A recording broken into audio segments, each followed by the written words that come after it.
Yes, guys, Marty from AFTV. I am here with Ryan C. after watching the mighty Arsenal beat, convincing win against Slavia Prague, which you'd expect in the Champions League. Ryan, I saw you with your Arteta in t-shirt earlier. Talk me through the game. Yo.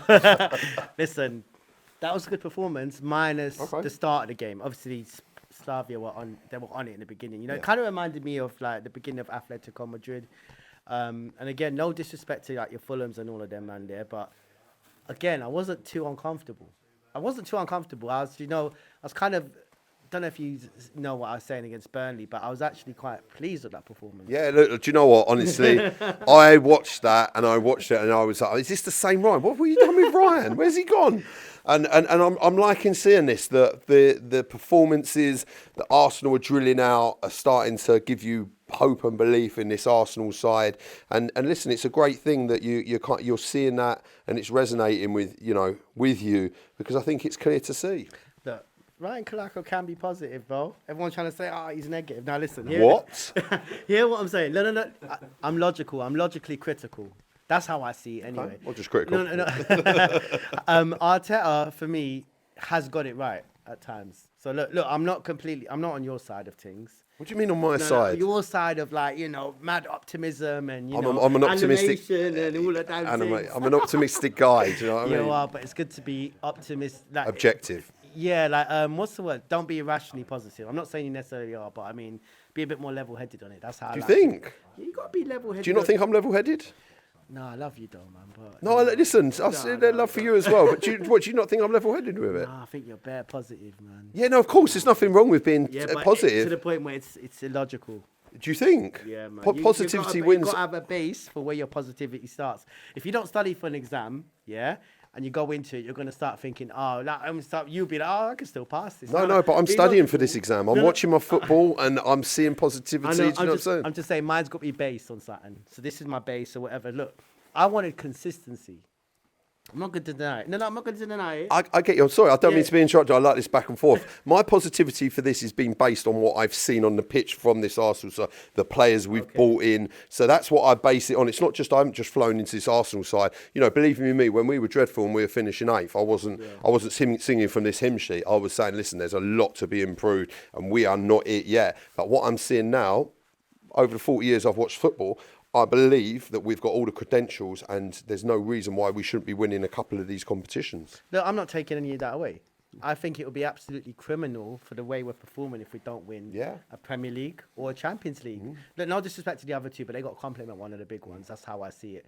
For me, like, when this summer happened, minus the left wing situation, I was like, stay home. We got, this is what we want. Position for position, we got more or less 2 players now. We've got a bit of an injury list at the moment, and it's still showing that things are okay. Don't say okay. Look, a good one is like, if you told me Mikel Merino up front is what we're going to have for a while, I'd be saying it's not sustainable.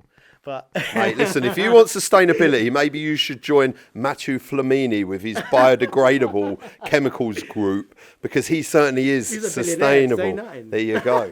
Now, listen. In the long term, Mikel Merino up front is not sustainable. Yeah. But things like this, slot him in. Yokrez, I think, is out for the international break. Yeah. So when he's back against Spurs, that's no problem. Yeah, I'm all right with that. I'm happy with that.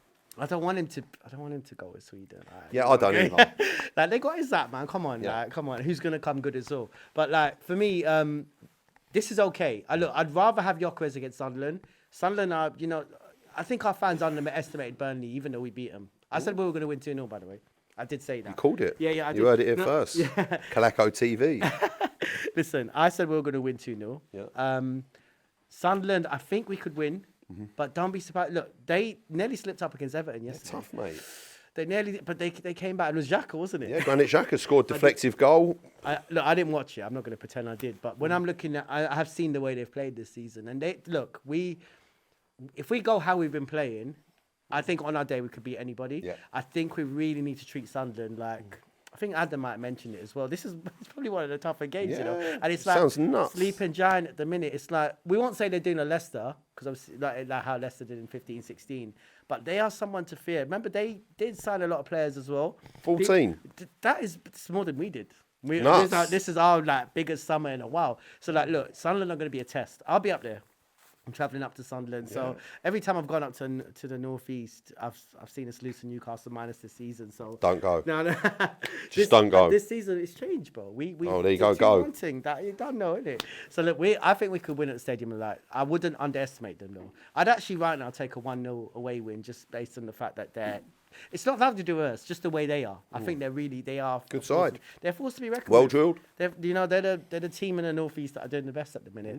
No offense to Newcastle. Newcastle got beaten 3-1 by West Ham, and look in that second half they didn't look too great at all. If I'm honest with you. There you go. Even though Walter Made is really working out for them, he's a really good striker. Nick Pope weren't great either. No, he was at fault. Now listen, I saw that one.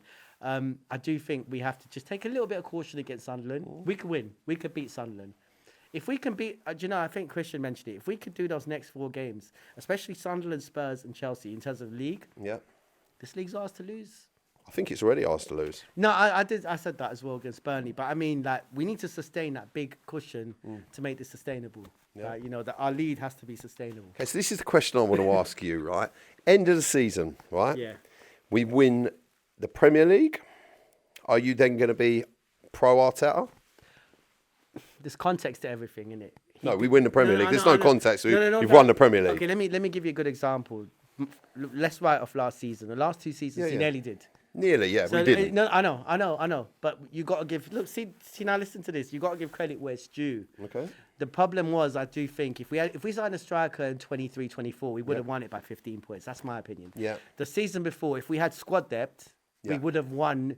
Salib, if we had a Mascara, you know what I mean? Yeah, 100%. This season, we got that. Yeah. Okay, I do think, look, I'm going to be real. I do think Bert has really pushed these signings. 100%. It's not 100%. Arteta.